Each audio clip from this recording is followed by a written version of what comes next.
नमस्कार दोस्तों, कहानी संग्रह चैनल से मैं रेणु कुमारी। हम लोग सुन रहे हैं अभी मुंशी प्रेमचंद जी की कहानियों को। इसी कड़ी में आज एक और कहानी सुनते हैं। कहानी का नाम है लांछन। अगर संसार में ऐसा प्राणी होता जिसकी आंखें लोगों के हृदयों के भीतर घुस सकती, तो ऐसे बहुत कम स्त्री पुरुष होंगे जो उसके सामने सीधी आंखें करके ताक सकते। महिला आश्रम की जुगनू बाई के विषय में भी लोगों की धारणा ऐसी ही कुछ थी। वह बेपढ़ी लिखी गरीब बूढ़ी औरत थी, देखने में बड़ी सरल, बड़ी हंसमुख, लेकिन जैसे किसी चतुर प्रूफ रीडर की निगाह गलतियों पे जाके टिक जाती है, ठीक उसी तरह से उसकी आंखें भी बुराइयों पर ही पहुंच जाती थी। शहर में ऐसी कोई महिला न थी जिसके विषय में दो चार लुकी छिपी बातें उसे मालूम न थी। उसका ठिगना स्थूल शरीर, सिर के खिचड़ी बाल, गोल मुंह, फूले फूले गाल, छोटी छोटी आंखें, उसके स्वभाव की प्रखरता और तेजी पर पर्दा सा डाले रहती थी। लेकिन जब वह किसी की कुत्सा करने लगती तो उसकी आकृति कठोर हो जाती, आंखें फैल जाती और कंठ स्वर कर्कश हो जाता। उसकी चाल में बिल्लियों का सा संयम था। दबे पांव धीरे धीरे चलती, पर शिकार की आहट पाते ही जस्त मारने को तैयार हो जाती थी। उसका काम था महिला आश्रम में महिलाओं की सेवा टहल करना, पर महिलाएं उसकी सूरत से कांपती थी। उसका आतंक था कि ज्यों ही वह कमरे में कदम रखती, ओठों पर खेलती हुई हंसी जैसे रो पड़ती थी। चहकने वाली आवाजें बुझ जाती थी, मानो उसके मुख पर लोगों को अपने पिछले रहस्य अंकित नजर आती। पिछले रहस्य? कौन है जो अपने अतीत को किसी भयंकर जंतु के समान कटघरों में बंद करके न रखना चाहता हो? धनियों को चोरों के भय से निद्रा नहीं आती, मानियों को उसी भांति मान की रक्षा करनी पड़ती है। वह जंतु जो पहले कीट के समान अल्पाकार रहा होगा, दिनों के साथ दीर्घ और सबल होता जाता है। यहाँ तक हम सब उसकी याद ही से कांप उठते हैं, और अपने ही कारनामों की बात होती तो अधिकांश देवियां जुगनू को दुत्कारती। पर यहाँ तो मैके और ससुराल, ननिहाल, ददियाल, फुफियाल और मौसियाल, चारों ओर की रक्षा करनी थी, और जिस किले में इतने द्वार हों उसकी रक्षा कौन कर सकता है? यहाँ तो हमला करने वाले के समान सामने मस्तक झुकाने में ही कुशल है। जुगनू के दिल में हजारों मुर्दे गड़े पड़े थे, और वह जरूरत पड़ने पर उन्हें उखाड़ दिया करती थी। जहाँ किसी महिला ने धून की ली या शान दिखाई, वहां जुगनू की त्योरियां बदली। उसकी एक कड़ी निगाह अच्छे अच्छे को दहला देती। मगर यह बात न थी कि स्त्रियां उससे घृणा करती, नहीं, सभी बड़े चाव से उससे मिलती और उसका आदर सत्कार भी करती। अपने पड़ोसियों की निंदा सनातन से मनुष्य के लिए मनोरंजन का विषय रही है, और जुगनू के पास इसका काफी सारा सामान था। नगर में इंदुमती महिला पाठशाला नाम का एक लड़कियों का हाई स्कूल था। हाल में मिस खुर्शेद उसकी हेड मिस्ट्रेस होकर आई थी। शहर में महिलाओं का दूसरा क्लब न था। मिस खुर्शेद एक दिन आश्रम में आई। ऐसी ऊंची दर्जे की शिक्षा पाई हुई आश्रम में कोई देवी न थी। उनकी बड़ी आवभगत हुई। पहले ही दिन मालूम हो गया मिस खुर्शेद के आने से आश्रम में एक नए जीवन का संचार होगा। कुछ इस तरह दिल खोलकर हर एक से मिली कि कुछ ऐसी दिलचस्प बातें की कि सभी देवियां मुग्ध हो गई। गाने में चतुर थी, व्याख्यान भी खूब देती थी, और अभिनय कला में तो उन्होंने लंदन में नाम कमा लिया था। ऐसी सर्वगुण संपन्न देवी का आना आश्रम का सौभाग्य था। गुलाबी गोरा रंग, कोमल गाल, मधुबरी आंखें, नए फैशन के कटे हुए केश, एक एक अंग सांचे में ढला हुआ। मादकता की इससे अच्छी प्रतिमा न बन सकती थी। चलते समय मिस खुर्शीद ने मिसेस टंडन को, जो आश्रम की प्रधान थी, एकांत में बुलाकर पूछा, यह बुढ़िया कौन है? जुगनू कई बार कमरे में आकर मिस खुर्शीद को अन्वेषण की आंखों से देख चुकी थी, मानो कोई सवार किसी नई घोड़ी को देख रहा हो। मिसेस टंडन ने मुस्कुराकर कहा, यहाँ ऊपर का काम करने के लिए नौकर है, कोई काम हो तो बुलाओ। मिस खुर्शीद ने धन्यवाद देकर कहा, जी नहीं, कोई विशेष काम नहीं है। मुझे चालबाज मालूम होती है। यह भी देख रही हूँ कि यह सेविका नहीं, यहाँ की स्वामिनी है। मिसेस टंडन तो जुगनू से जली बैठी थी। इनके वैधव्य को लांछित करने के लिए वह उन्हें सदा सुहागन का आशीर्वाद देती थी। मिस खुर्शीद से उसकी जितनी बुराई हो सकती थी वह की और उससे सचेत रहने को कह दिया। मिस खुर्शीद ने गंभीर होकर कहा, तब तो भयंकर स्त्री है, तभी सब देवियां इससे डरती हैं, कांपती हैं। आप इसे निकाल क्यों नहीं देती? ऐसी चुड़ैल को एक दिन भी नहीं रखना चाहिए। मिसेस टंडन ने अपनी मजबूरी बताई, निकाल कैसे दूं? जिंदा रहना मुश्किल हो जाएगा। हमारा भाग्य इसकी मुट्ठी में है। आपको 2-4 दिन में इसके जौहर खुलेंगे, आपको सब कुछ मालूम पड़ जाएगा। मैं तो डरती हूँ कहीं आप भी उसके पंजे में न फंस जाए। उसके सामने भूलकर भी किसी पुरुष से बातें न कीजिएगा। इसके गोयंदे न जाने कहाँ कहाँ लगे हुए हैं। नौकर से मिलकर भेद ले लेती है, डाकिये से मिलकर चिट्ठियां ले लेती है, लड़कों को फुसलाकर घर का हाल पूछ लेती है। इस राण को खुफिया पुलिस में जाना चाहिए था, यहाँ न जाने क्यों आ मरी है। मिस खुर्शीद चिंतित हो गई, मानो इस समस्या को हल करने की फिक्र में हो। एक क्षण बाद बोली, अच्छा मैं इसे टीका ठीक करूंगी।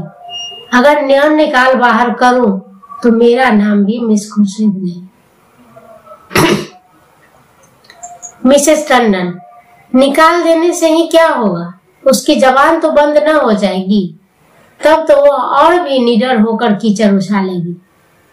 मिस खुर्शीद ने निश्चिंत स्वर में कहा, मैं इसकी जुबान भी बंद कर दूंगी बहन, आप देख लीजिएगा। टके की औरत यहाँ बादशाहत कर रही है, मैं यह बर्दाश्त नहीं कर सकती।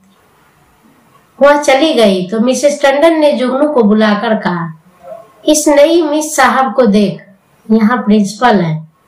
जुगनू ने द्वेष भरे स्वर में कहा, आप देखें, मैं ऐसी सैकड़ों छोकरियां देख चुकी हूँ, आंखों का पानी तो जैसे मर ही चुका है।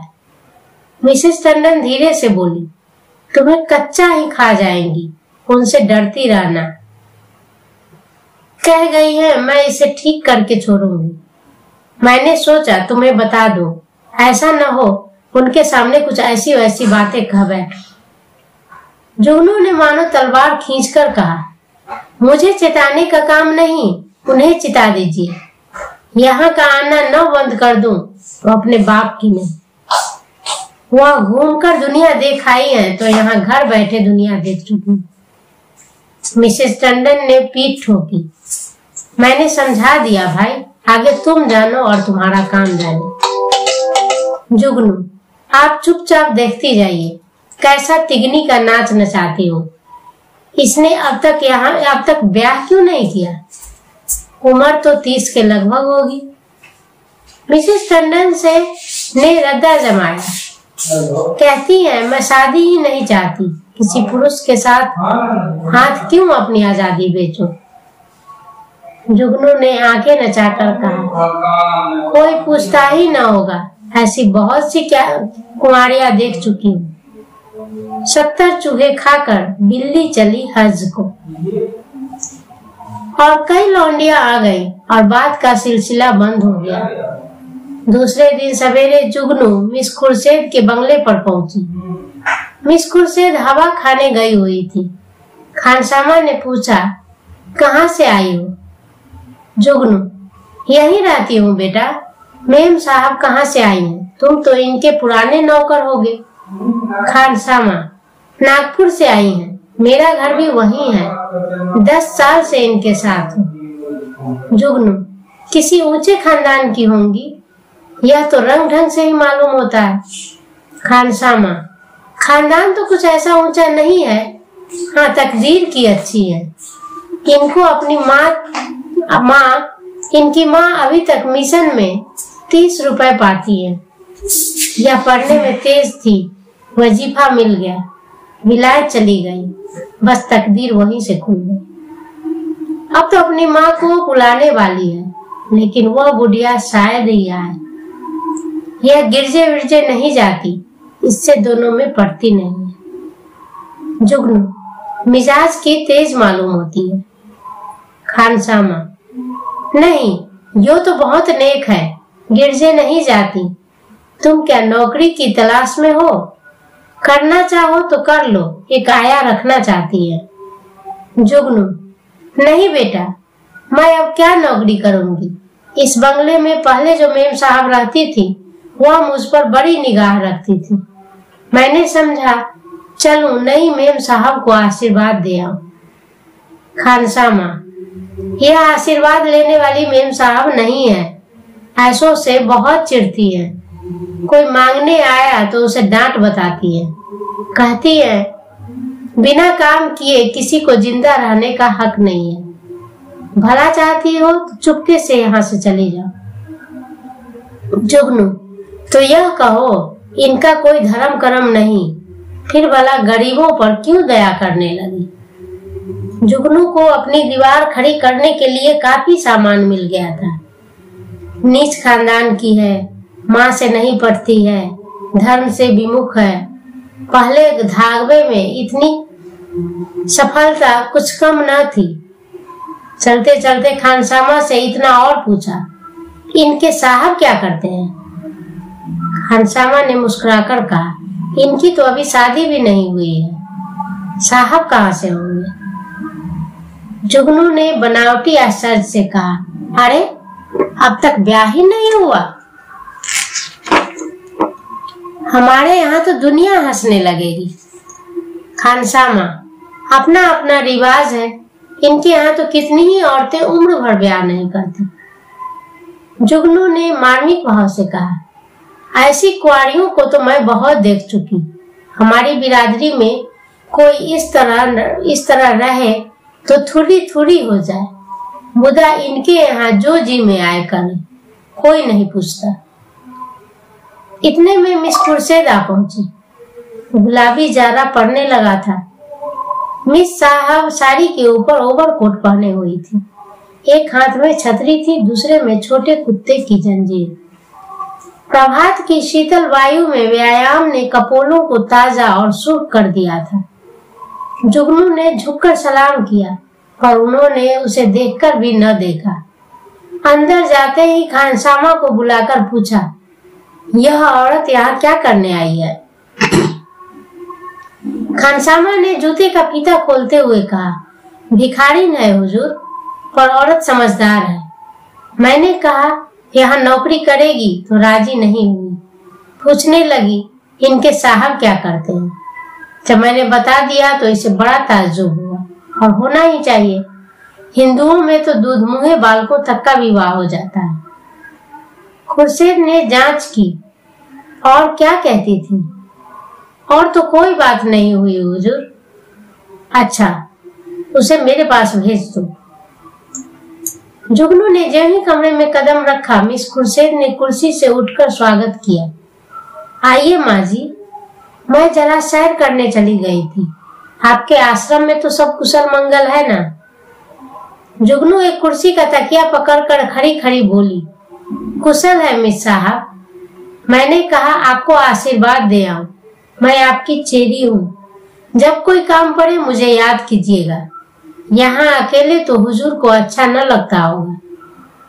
मिस खुर्शीद, मुझे अपने स्कूल की लड़कियों के साथ बड़ा आनंद मिलता है। वह सब मेरी ही लड़कियां हैं। जुगनू ने मादरी भाव से सिर हिलाकर कहा, यह ठीक है मिस साहब, पर अपना अपना ही है। दूसरा अगर अपना हो जाए तो अपनों के लिए कोई क्यों मरे। सहसा एक सुंदर सजीला युवक रेशमी सूट धारण किए जूते चरमर करता हुआ अंदर आया। मिस खुर्शीद ने इस तरह दौड़कर प्रेम से उसका अभिवादन किया मानो जामे में फूली नस्ल समाती हो।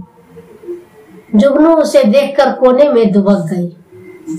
खुर्शीद ने युवक से गले मिलकर कहा, प्यारे, मैं कब से तुम्हारी राह देख रही हूँ। और जुगनू से बोला, माँ जी आप जाएं, फिर कभी आना। यह हमारे परम मित्र विलियम किंग है। हम और यह बहुत दिनों से तक साथ साथ पढ़े हैं। जुगनू चुपके से निकलकर बाहर आई। खानसामा खड़ा था। पूछा, यह लौंडा कौन है? खानसामा ने सिर हिलाया। मैंने इसे आज ही देखा है। शायद अब कुआड़ेपन से जी उब गया हो। अच्छा तरहदार जवान है। जुगनू, दोनों इस तरह टूटकर गले मिले हैं कि मैं तो लाश के मारे घर गई। ऐसा चुमा चाटी तो जोरू खसम में भी नहीं होती है। दोनों लिपट गए। लौंडा तो मुझे देखकर कुछ झिझक रहा था, पर तुम्हारी मिस साहब तो जैसे मतवाली सी हो गई थी। खानसामा ने मानो अमंगल के आभास से कहा, मुझे तो कुछ बेढब मामला नजर आता है। जुगनू तो यहाँ से सीधे मिसेस टंडन के घर पहुंच गए। इधर मिस खुर्शीद और युवक में बातें होने लगी। मिस खुर्शीद ने कहा मारकर कहा, तुमने अपना पाठ खूब खेला लीला। बुढ़िया सचमुच चौंधिया गई। लीला, मैं तो डर रही थी कि कहीं बुढ़िया भांप ना जाए। मिस खुर्शीद, मुझे विश्वास था वो आज जरूर आएगी। मैंने दूर से उसे देख भी लिया था और तुम्हें सूचना दे दी। आज आश्रम में बड़े मजे रहेंगे। जी चाहता है महिलाओं की कनफुसकियां सुनूं। देख लेना, सभी उसकी बातों पर विश्वास करेंगी। लीला, तुम भी तो जानबूझकर दलदल में पांव रख रही हो। मिस खुर्शीद, मुझे अभिनय में मजा आता है, दिल लगी रहेगी। बुढ़िया ने बड़ा जुल्म कर रखा है, जरा सा उसे सबक देना चाहती हूँ। कल तुम इसी वक्त फिर से आ जाना। बुढ़िया कल फिर आएगी। उसके पेट में पानी न हजम होगा। नहीं, ऐसा क्यों? जिस वक्त वह आएगी मैं तुम्हें खबर दे दूंगी। बस तुम समय से पहुंच जाना। आश्रम में उस दिन जुगनू को दम मारने की फुर्सत न मिली। उसने सारा वृतांत मिसेस टंडन से कहा। मिसेस टंडन दौड़ी हुई आश्रम पहुंची और अन्य महिलाओं को यह खबर सुनाई। जुगनू उसकी तस्दीक करने के लिए बुलाई गई। जो महिला ये बात सुनती वह जुगनू के मुंह से कथा सुनने को और आतुर हो जाती। हर एक रिहर्सल में कुछ कुछ रंग और चढ़ जाता, यहाँ तक कि दोपहर होते होते सारे शहर में के सभ्य समाज में यह बातें पहुंच गई। एक देवी ने पूछा, यह युवक है कौन? मिसेस टंडन, सुना तो उसके साथ का पढ़ा हुआ है। दोनों में पहले से कुछ बातचीत रही होगी। वही तो मैं कहती थी कि इतनी उम्र हो गई, यह कुंवारी कैसे बैठी हुई है। अब कलई खुली न। जुगनू, और कुछ हो या न हो, जवान तो बांका है। टंडन, यह हमारी विद्वान बहनों का हाल है। जुगनू, मैं तो उसकी सूरत देखते ही तार गई थी। धूप में बाल नहीं सफेद किए हैं। टंडन, कल फिर जाना। जुगनू, कल नहीं, मैं आज रात को ही जाऊंगी। लेकिन रात को जाने के लिए कोई बहाना जरूरी था। मिसेस टंडन ने आश्रम के लिए एक किताब मंगवा भेजी। रात को 9 बजे जुगनू मिस खुर्शीद के बंगले पे जा पहुंची। संजोग से लीलावती उस वक्त वहीं मौजूद थी। बोली, बुढ़िया तो अच्छे से पीछे पड़ गई। मिस खुर्शीद, मैंने तुमसे कहा था ना कि उसके पेट में पानी न पचेगा। तुम जाकर रूप बनाकर आओ, तब तक मैं बातों में इसे लगाती हूँ।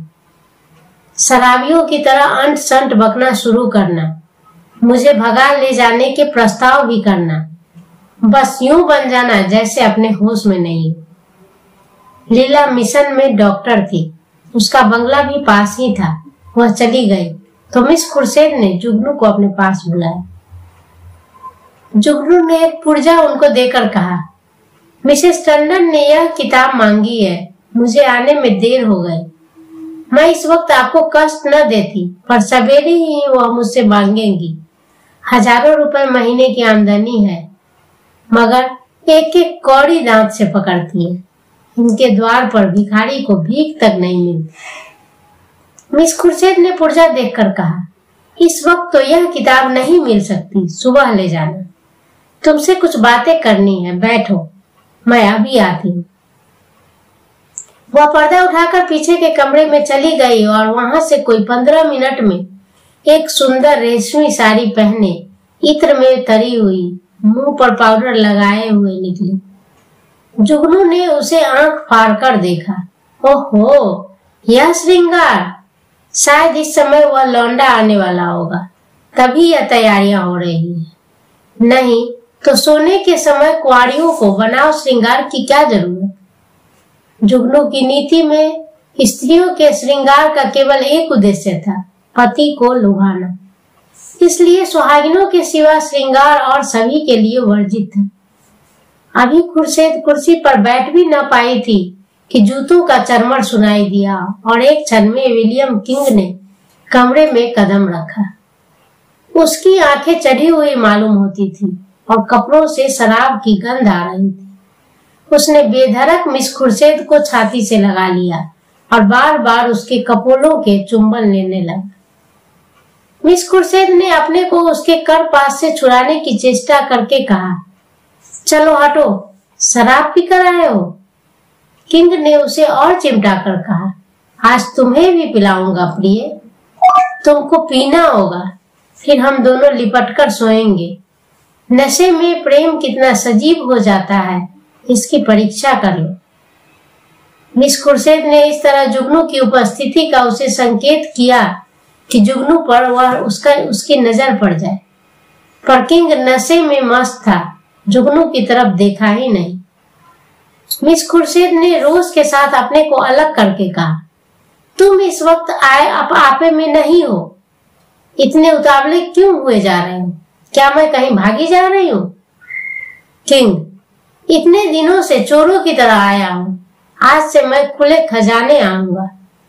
खुर्शीद, तुम तो पागल हो रहे हो, देखते नहीं हो कमरे में कौन बैठा हुआ है? किंग ने हकबकाकर जुगनू की तरफ देखा और झिझक कर बोला, यह बुढ़िया यहाँ कब आई? तू यहाँ क्यों आई है बुड्ढी? शैतान की बच्ची, यहाँ भेद लेने आती है, हमको बदनाम करना चाहती है। मैं तेरा गला घोट दूंगा। ठहर जा, भागती कहाँ है? मैं तुझे जिंदा न छोड़ूंगा। जुगनू बिल्ली की तरह कमरे से निकली और सिर पर पांव रखकर भागी। उधर कमरे से कहे उठ उठ कर छत को हिलाने लगी। जुगनू उसी वक्त मिसेस टंडन के घर पहुंची। उसके पेट में बुलबुले उठ रहे थे, पर मिसेस टंडन सो गई थी। वहां से निराश होकर उसने कई दूसरे घरों की कुंडी खटखटाई, पर कोई द्वार न खुला और दुखिया को सारी रात इसी तरह बितानी पड़ी, मानो कोई रोता हुआ बच्चा गोद में हो। प्रातः काल वह आश्रम में जा कूदी। कोई आधे घंटे में मिसेस टंडन भी आ गई। उन्हें देखकर उसने मुंह फेर लिया। मिसेस टंडन ने पूछा, रात क्या तुम मेरे घर आई थी? इस वक्त मुझसे महाराज ने कहा। जुगनू ने विरक्त होकर कहा, प्यासा ही तो कुएं के पास जाता है, कुआं थोड़े ही प्यासे के पास जाता है। मुझे आग में झोंक कर आप दूर हट गए। भगवान ने मेरी रक्षा की, नहीं तो कल जान ही चली गई थी। मिसेस टंडन ने उत्सुकता से कहा, क्या हुआ? क्या कुछ कहो तो, मुझे तुमने जगा क्यों नहीं दिया? तुम तो जानती हो मेरी आदत सवेरे सो जाने की है। महाराज ने घर में घुसने ही न दिया, जगह कैसे देती? आपको इतना तो सोचना चाहिए था कि वह वहां गई है तो आएगी। घड़ी भर बाद ही सोती तो क्या बिगड़ जाता, पर आपको किसी की परवाह होती तब ना। तो क्या हुआ, मिस खुर्शीद मारने दौड़ी? नहीं, वह नहीं मारने दौड़ी, उनका वह खसम है, वह मारने दौड़ा। लाल आंखें निकाले आया और मुझसे कहा, निकल जा। जब तक मैं नहीं निकलूं तब तक हंटर खींचकर दौड़ ही पड़ा था। मैं सिर पर पांव रखकर न भागती तो चमड़ा उधेड़ देता और वह रार बैठी तमाशा देखती रही। दोनों में पहले से सदी बदी थी। ऐसी उल्टाओं का मुंह देखना भी पाप है। बेसवा भी इतनी निर्लज न होगी। जरा देर में और देवियां आ पहुंची। यह वृतांत सुनने के लिए सभी उत्सुक हो रही थी। जुगनू की कैंची अविश्रांत रूप से चलती रही। महिलाओं को इस वृतांत में इतना आनंद आ रहा था कि कुछ न पूछो। एक एक बात को खोद खोद कर पूछती थी। घर के काम धंधे भूल गए, खाने पीने की सुधि भी न रही और एक बार सुनकर उनकी तृप्ति न होती थी। बार बार वही कथा नए आनंद से सुनती थी। मिसेस टंडन ने अंत में कहा, हमें आश्रम में ऐसी महिलाओं को लाना अनुचित है। आप लोग इस प्रश्न पर विचार करें। मिसेस पांड्या ने समर्थन किया, हम आश्रम को आदर्श से गिराना नहीं चाहते। मैं तो कहती हूँ ऐसी औरत किसी संस्था की प्रिंसिपल बनने के योग्य नहीं है। मिसेस बांग्रा ने फरमाया, जुगनूबाई ने ठीक कहा था, ऐसी औरत का मुंह देखना भी पाप है। उसे साफ कह देना चाहिए, आप यहाँ तशरीफ न लाएं। अभी यह खिचड़ी पक रही थी कि आश्रम के सामने एक मोटर आकर रुकी। महिलाओं ने सिर उठा उठा कर देखा। गाड़ी में मिस खुर्शीद और विलियम किंग बैठे हुए थे। जुगनू ने मुंह फैलाकर हाथ से इशारा किया, वही लौंडा है। महिलाओं का संपूर्ण समूह चिक के सामने आने के लिए विकल हो गया। मिस खुर्शीद ने मोटर से उतरकर हुड बंद कर दिया और आश्रम के द्वार की ओर चली। महिलाएं भाग भाग कर अपनी अपनी जगह जा बैठी। मिस खुर्शीद ने कमरे में कदम रखा। किसी ने स्वागत न किया। मिस खुर्शीद ने जुगनू की ओर निसंकोच आंखों से देखकर मुस्कुराते हुए कहा, कहिए भाई जी, रात आपको चोट तो नहीं आई? जुगनू ने बहुतेरी दीदा दिलेर स्त्रियां देखी थी, पर इस ढिठाई ने उसे चकित कर दिया। चोर हाथ में चोरी का माल लिए शाह को ललकार रहा था। जुगनू ने ऐंठकर कहा, जी न भरा हो तो अब पिटवा दो, सामने ही तो खड़ी हूँ। खुर्शीद, वह इस वक्त तुमसे अपना अपराध क्षमा करने आए हैं। रात वह नशे में थे। खुर्शीद ने व्यंग समझकर कहा, मैंने आज तक कभी नहीं पी, मुझ पर झूठा इल्जाम मत लगाओ। जुगनू ने फिर से कहा, मिसेस टंडन की ओर देख के, कि आप भी तो कुछ कम नशे में नहीं थी। खुर्शीद ने फिर से कहा कि मैंने आज तक कभी नहीं पी, मुझ पर झूठा इल्जाम मत लगाओ। जुगनू ने लाठी मारी। शराब से भी बड़ी नशे की चीज है कोई, वह उसी का नशा होगा। उन महाशय को पर्दे में क्यों ढक दिया? देवियां भी तो उनकी सूरत देखती। मिस खुर्शीद ने शरारत की, सूरत तो उनकी 1,00,000 2,00,000 में एक है। मिसेस टंडन ने आशंकित होकर कहा, नहीं, उन्हें यहाँ लाने की जरूरत नहीं। आश्रम को हम बदनाम नहीं करना चाहते हैं। मिस खुर्शीद ने आग्रह किया, मामले को साफ करने के लिए उनका आप लोगों के सामने आना जरूरी है। एक तरफा फैसला आप क्यों कर रही हैं? मिसेस टंडन ने टालने के लिए कहा, यहाँ कोई मुकदमा थोड़े ही पेश किया जा रहा है। मिस खुर्शीद, वाह, मेरी इज्जत में बट्टा लगाया जा रहा है और आप कहती हैं कि कोई मुकदमा नहीं है। मिस्टर किंग आएंगे और आपको उनका बयान सुनना होगा। मिसेस टंडन को छोड़कर और सभी महिलाएं किंग को देखने के लिए उत्सुक थी। किसी ने विरोध न किया। खुर्शीद ने द्वार पर आकर ऊंची आवाज में कहा, तुम जरा यहाँ चले आओ। हुड खुला और मिस लीलावती रेशमी साड़ी पहने मुस्कुराती हुई निकल आई। आश्रम में सन्नाटा सा छा गया। देवियां विस्मित आंखों से लीलावती को देखने लगी। जुगनू ने आंखें चमकाकर कहा, उन्हें कहाँ छिपा दिया आपने? खुर्शीद छू मंतर से उड़ गए, जाकर गाड़ी देख लो। जुगनू लपक कर गाड़ी के पास गई और खूब देखभाल कर मुंह लटकाए हुए लौटी। मिस खुर्शीद ने पूछा, क्या हुआ, मिला कोई? जुगनू, मैं यह तिरिया चरित्र क्या जानूं? लीलावती को गौर से देखकर, और मर्दों को साड़ी पहनाकर आंखों में धूल झोंक रही हो? यही तो है वह रात वाले साहब। खुर्शीद, खूब पहचानती हो ना?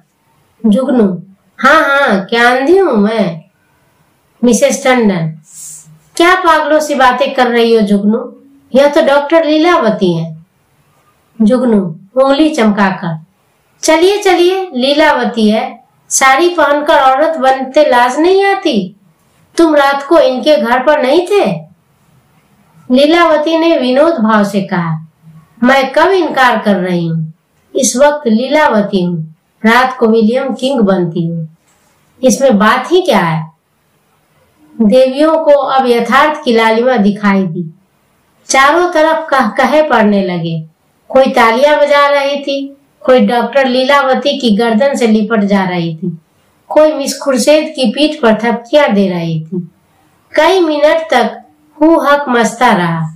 जुगनू का मुंह उस लालिमा में बिल्कुल जरा सा निकल आया था। जबान बंद हो गई। ऐसा चरका उसने कभी न खाया था। इतनी जलील वह कभी नहीं हुई थी। मिसेस मेहरा ने डांट बताई, अब बोलो दाई, लगी मुंह में काली कि नहीं? मिसेस बांगरा, इसी तरह सबको बदनाम करती है ये। लीलावती, आप लोग भी तो जो यह कहती है उस पर विश्वास कर लेती है। इस हरबोंग में जुगनू को किसी ने जाते न देखा। अपने सिर पर यह तूफान उठते देखकर उसे चुपके से सड़क जाने में ही अपनी कुशल मालूम हुई। पीछे के द्वार से निकली और गलियों गलियों भागी। मिस खुर्शीद ने कहा, जरा उससे पूछो मेरे पीछे क्यों पड़ी थी? मिसेस टंडन ने पुकारा, पर जुगनू वहां कहाँ? तलाश होने लगी, लेकिन जुगनू गायब। उस दिन से शहर में फिर किसी ने जुगनू की सूरत नहीं देखी।